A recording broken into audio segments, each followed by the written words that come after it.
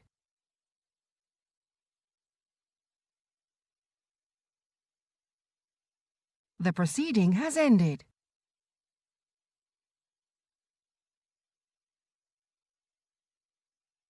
The proceeding has ended.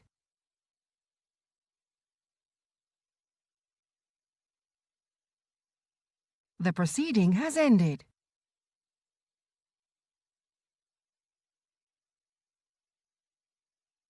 The proceeding has ended.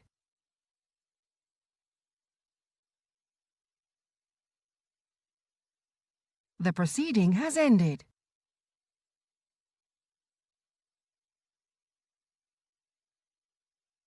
The proceeding has ended.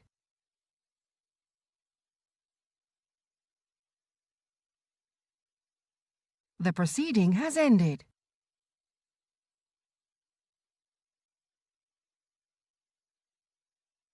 The proceeding has ended.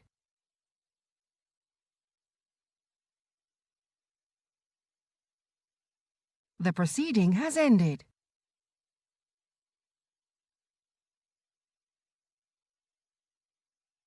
The proceeding has ended.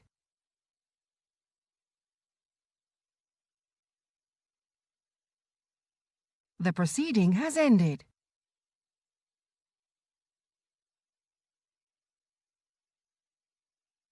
The proceeding has ended.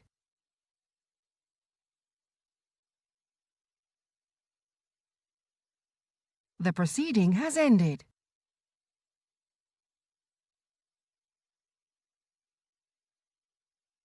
The proceeding has ended.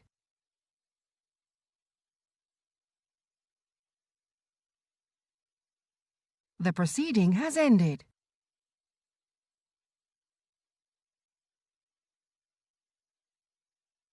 The proceeding has ended.